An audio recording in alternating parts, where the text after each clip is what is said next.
Buenos días, gracias por continuar con nosotros. Estamos listos para conversar esta mañana con Roberto Cañas, que está ya en los estudios, y Benjamín Cuellar. Con ellos vamos a, bueno, con la ausencia, por supuesto, de Álvaro Cruz y también del doctor Arias, que se disculparon. Bueno, vamos a hablar de temas como el siguiente, ¿no? Hay temas de tipo social político, vamos a hablar un poco de las perspectivas sobre estos temas, la seguridad de nuestro país, en lo electoral, el voto en el exterior. Pasó para el próximo año, no tenemos voto en el exterior todavía, continúa la incertidumbre de los salvadoreños y salvadoreñas que intentan hacer valer este derecho de votar en las elecciones municipales, legislativas y presidenciales. Hay reformas electorales que son importantes también revisarlas y viabilizarlas, y mientras eso sucede, los dos principales candidatos a la presidencia continúan en campaña electoral o continúan, por supuesto, desarrollando sus actividades. Benjamín, bienvenido, muchas gracias por estar con nosotros. Gracias, Romeo. Un gusto. Gracias también por estar con nosotros, Roberto. Gracias por invitarme. Buenos días, Romeo. Roberto, en el último programa donde no estuvo, por cierto, Benjamín, hablamos un poco sobre, a ver, cuáles eran los hechos más relevantes, ¿no?, que habían sucedido en el año 2012. Ahora hablemos un poco sobre qué es lo que podría venirse para el año 2013, cuáles son los temas de la agenda que continúan pendientes para el año 2013, Roberto. Bueno, en lo político, obviamente el telón de fondo siempre va a ser el de la campaña electoral adelantada.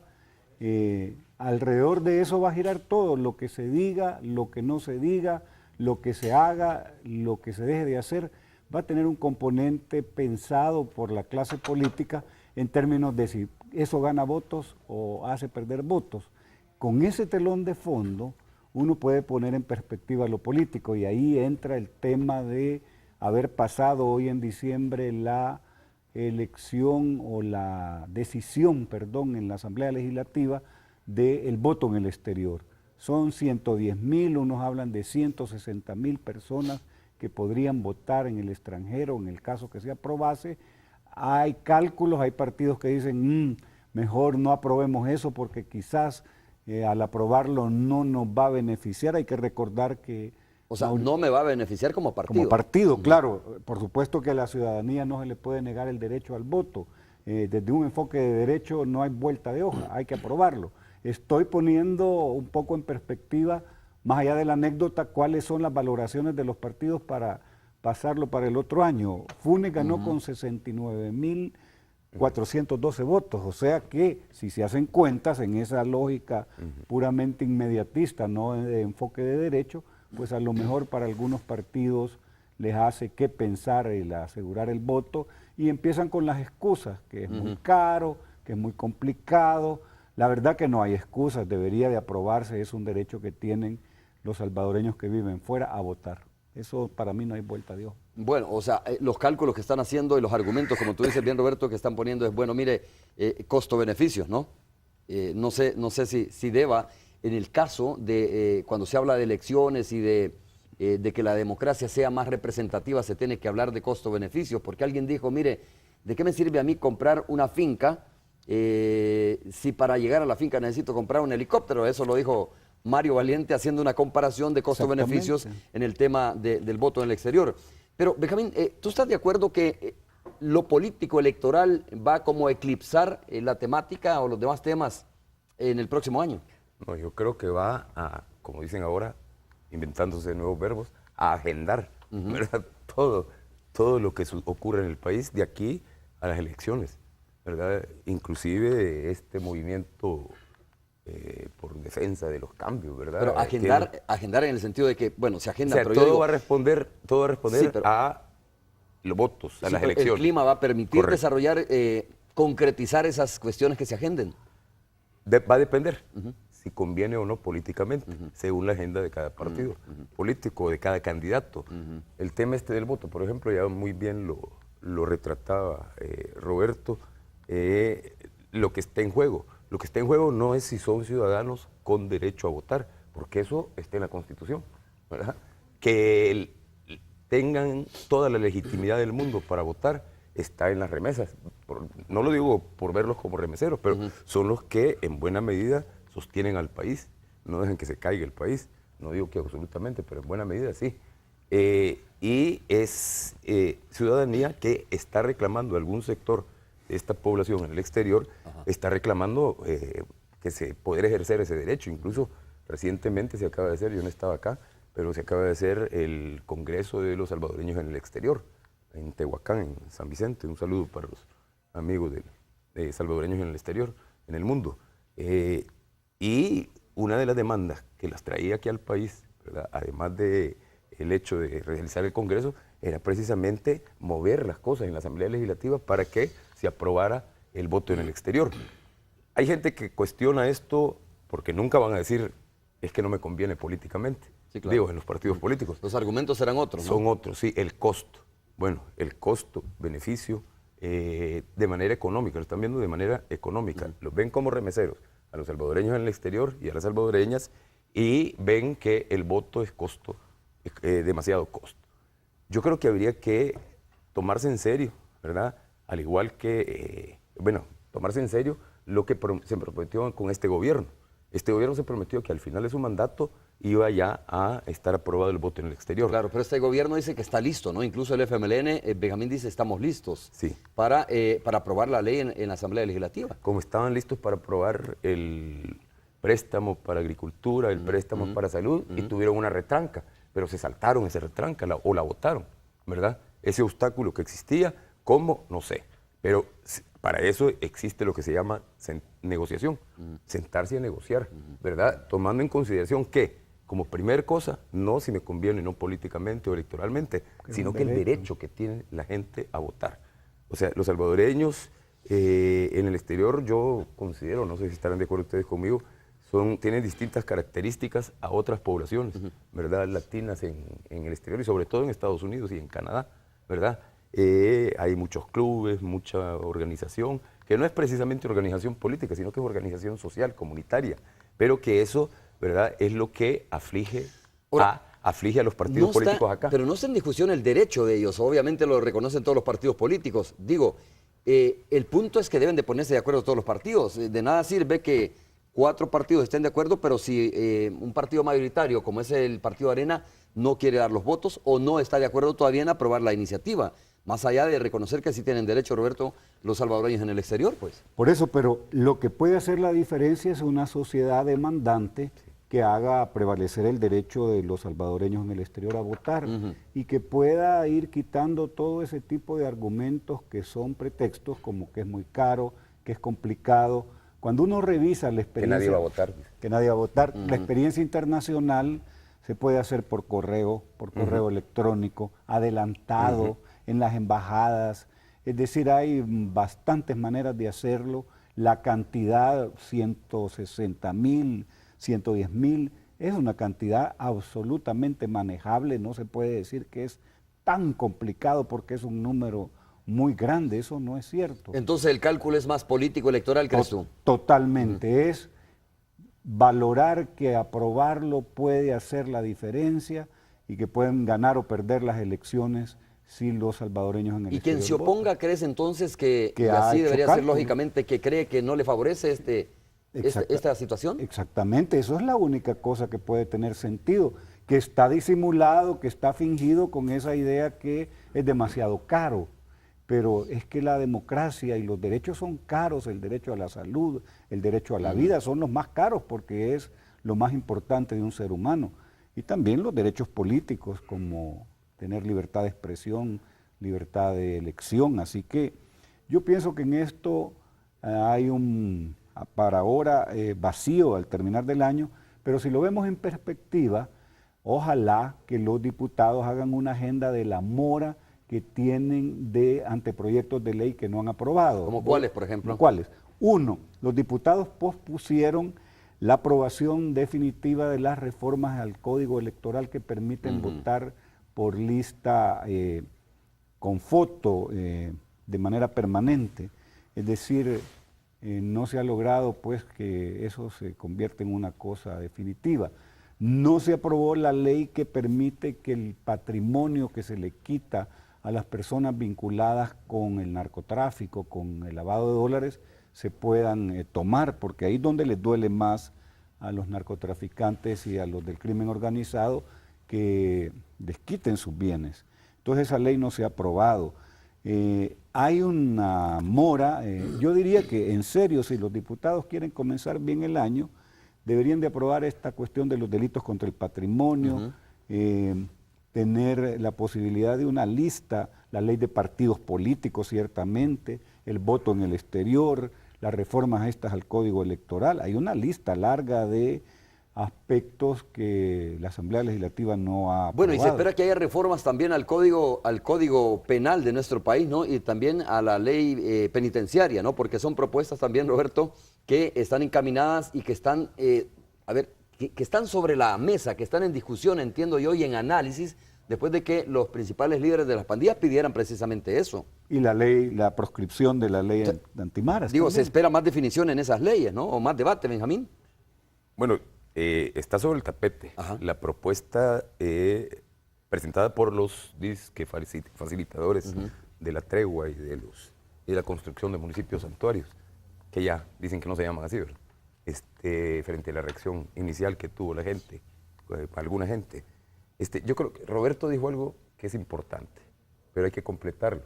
O sea, tiene que haber una sociedad demandante para que todo esto no quede solo en el tintero, ¿verdad? O en la nebulosa legislativa. Tiene que haber una sociedad demandante para que exista un Estado garante. Si no, nunca va a existir un Estado garante. Lo que va a existir va a ser un Estado corporativo, un Estado que defiende intereses de particulares y no el bien común. Y al no defender el bien común ni trabajar por el bien común, lo que sigue extendido es el mal común que decía Ellacuría, que es el que sufren las mayorías populares. Entonces, sobre esa base, yo creo que es importante que tengamos claro toda esta deuda de la Asamblea Legislativa. Roberto mencionaba de qué sería bueno, ¿verdad? Son tus deseos, precisamente ahora. De Año Nuevo. Para el Niño Dios, ¿no? En la carta para el Niño Dios, precisamente ahora en Navidad.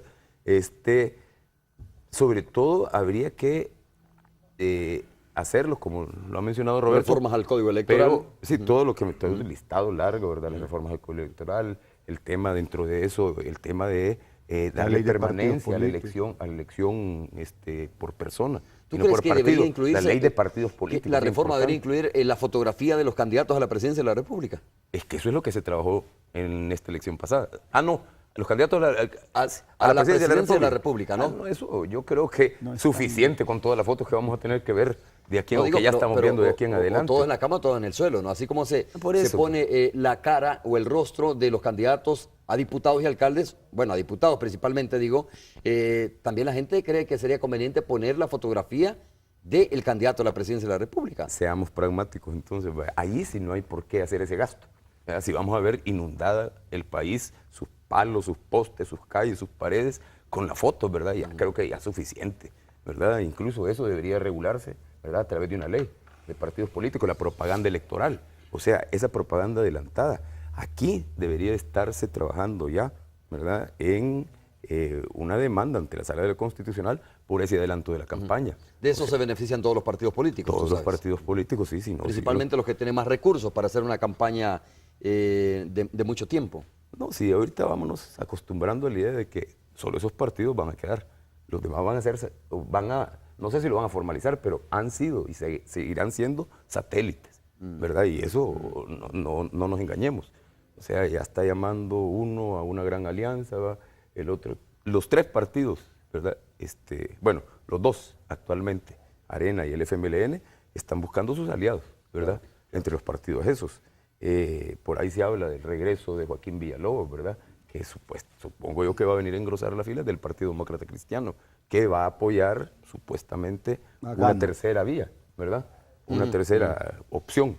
Entonces yo creo que desde esa perspectiva, esa lista que ha leído Roberto, ¿verdad? De agenda legislativa pendiente, a la cual habría que agregarle la derogatoria o la adecuación a estándares internacionales de derechos humanos de la ley de amnistía, que el marzo próximo cumple 20 años y que es lo que vino a fortalecer la impunidad y lo que nos tiene de rodillas frente al crimen organizado, ante la violencia.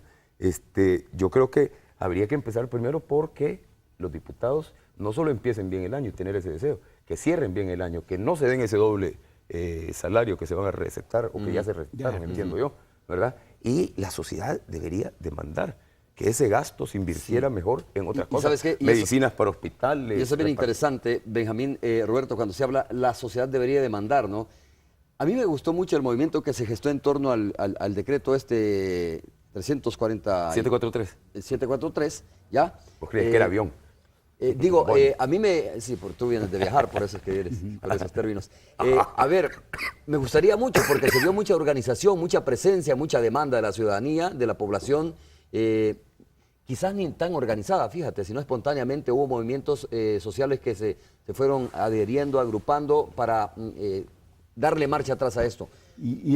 Pero son casos espontáneos, o sea, no veo, aquí cuántas veces no hemos hablado, hemos reflexionado precisamente de eso, de la necesidad de que la sociedad civil asuma otro rol, pero no lo veo realmente. Pero si la atribución fundamental de la Asamblea Legislativa es aprobar, derogar o reformar leyes, es la fábrica de leyes del país, deberíamos de plantearle a los señores diputados y diputadas de la Asamblea que hagan una hoja de ruta, es decir, que se establezca en una matriz esa mora de aprobación de leyes que existe y de derogatoria de otras y de aprobación de convenios como el Estatuto de Roma, es decir, para que sepamos con fecha de cumpleaños, es decir, para enero las leyes que se van a aprobar son la ley de partidos políticos, la ley que aprobar el voto en el exterior, que eso no puede demorar mucho, según todo lo que ha venido planteando el Tribunal Supremo Electoral para efectos logísticos.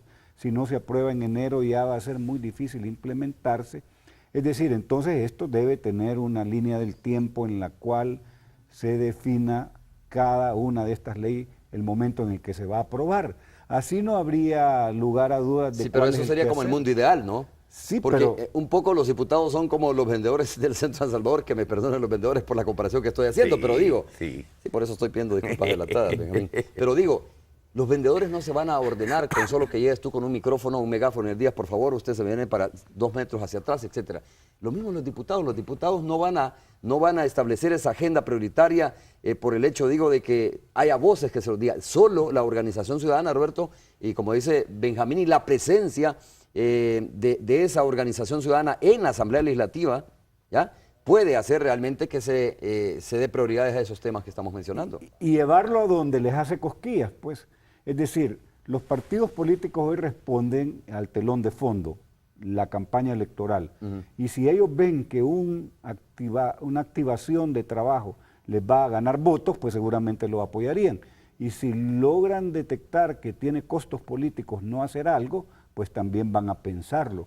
Entonces, en esa lógica de costos políticos que pueden pagar si no hacen cosas, o beneficios que pueden lograr, o votos que pueden ganar haciendo otras, es la que hay que plantear las cosas, porque de otra manera, en la forma en que piensan los políticos, solo tienen en la cabeza ahora votos, aumentar el caudal electoral, salir bien en las encuestas, por ahí va a circular todo. Entonces, si pudiéramos plantear la necesidad de hacer una agenda legislativa donde se establezcan las leyes que hay que aprobar, modificar o derogar. Yo creo que sí hay una agenda legislativa, fíjate. Sí, pero no se cumple. Sí, entonces... no, pero hay una agenda legislativa, pero tomando como base los intereses de los partidos políticos, no los intereses de la población salvadoreña, digo, porque si eso entonces, fuera... Una agenda legislativa, agenda de partidista. Bueno, pero hay una agenda legislativa partidista electoral, sí, como tú quieras llamarlo, ¿no? Aumentándolo, sí.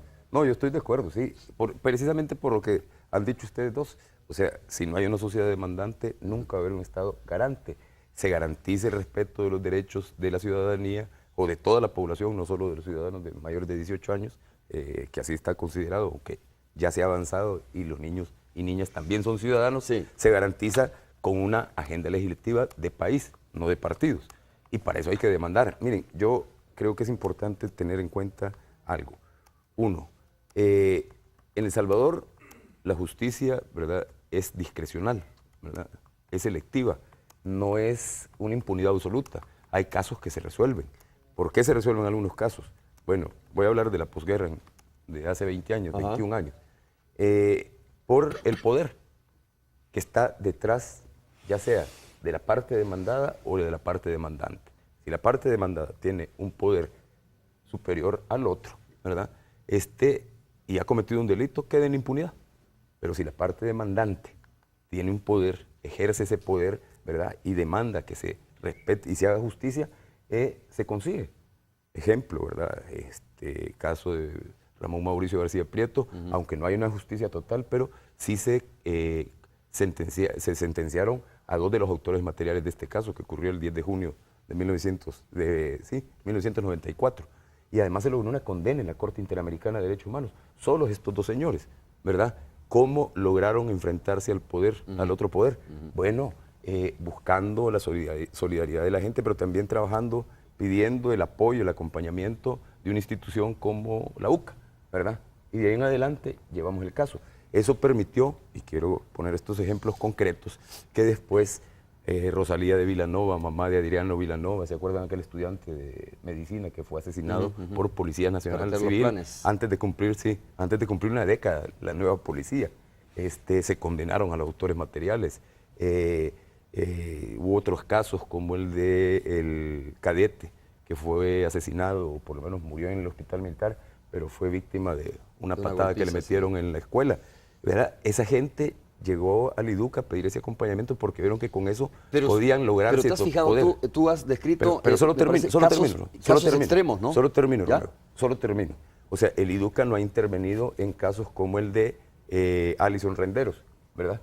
Pero ahí ha intervenido ya el poder que empieza a emerger de las redes sociales, ¿verdad?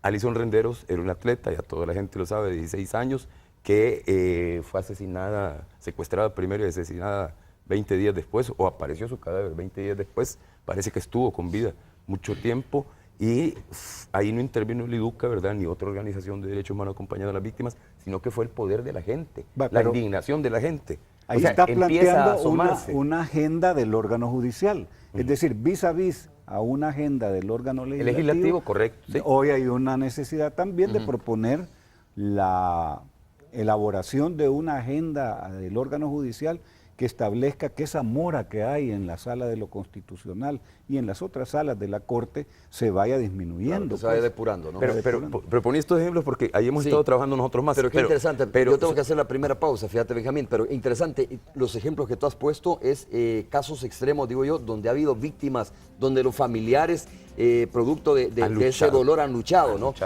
Pero esto en pequeño, esta indignación en pequeño, esta valentía en pequeño no se ha trasladado a los movimientos sociales, pero es posible, no se ha trasladado a la sociedad civil cuando hay violaciones a los derechos de los ciudadanos desde la Asamblea Legislativa, desde el Poder Judicial, desde el Ejecutivo mismo. Esa indignación son como pequeñas llamas, ¿no? Pero hay que hacer una cosa más grande, pienso yo, para que en realidad se hagan valer otros derechos que son violados en nuestro país. Vamos a hacer la pausa, vamos a regresar para continuar haciendo reflexión sobre ese tema.